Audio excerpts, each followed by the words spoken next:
নমঃ পার্বতীপতে হর হর মহাদেব। আমি স্বপ্না, আর আমি আজকে বিয়তশিব মহাপুরাণের ষড়বিংশ অধ্যায়ের মহাকাল এবং ওঙ্কারেশ্বরের উৎপত্তির আজকে প্রথম, দ্বিতীয় এবং তৃতীয় পাঠ করতে চলেছি।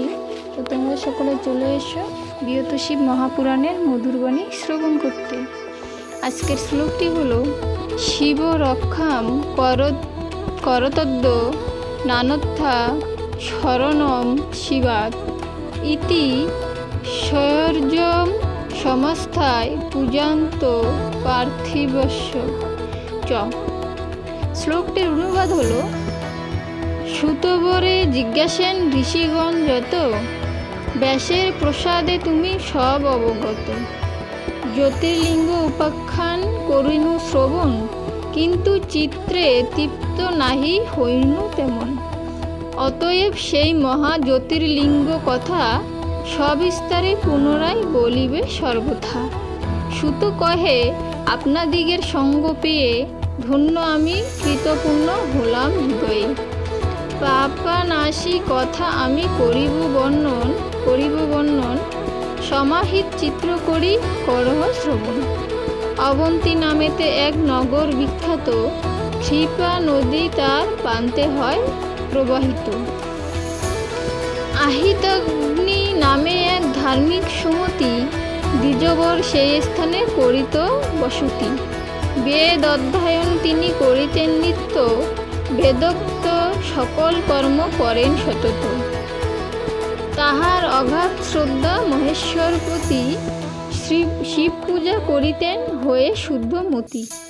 সকল পুণ্যর ফল করিয়া অর্জন, অন্তিমে বৈকুণ্ঠ ধামে করেন গমন।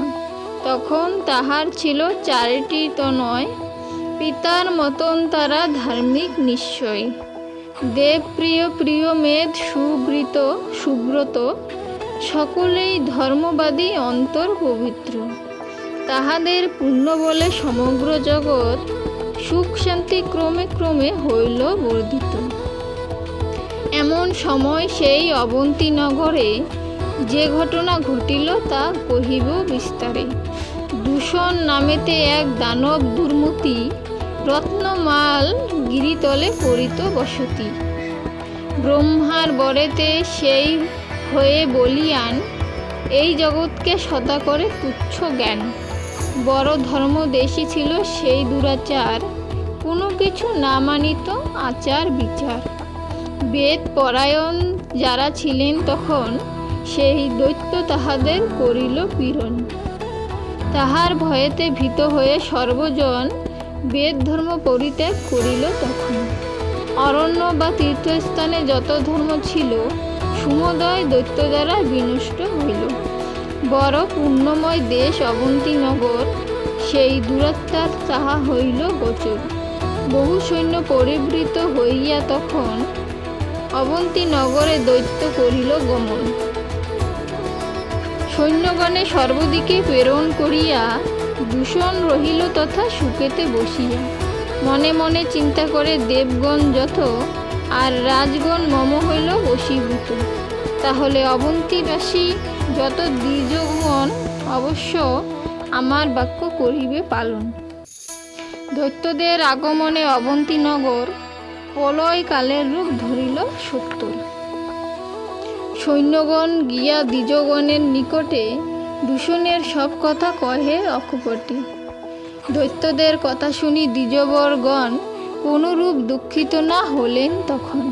সকলে ছিলেন তারা শিবপরায়ণ, সর্বক্ষণ শিব ধ্যানে রয় নিম্নগণ। তাই তাহাদের কাহাকেও নাহি ভয়, সব কিছু শিবে সপি ধৈর্য ধরি রয়। মনে ভাবে এই সব ক্ষুদ্র দৈত্য চয়,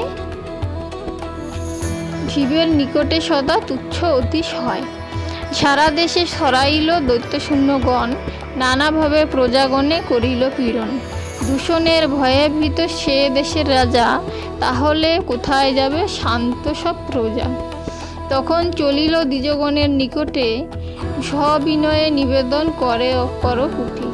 উপস্থিত হইল যত দৈত্য দুরাচার, বহু দেশবাসীগণে করিল সংহার।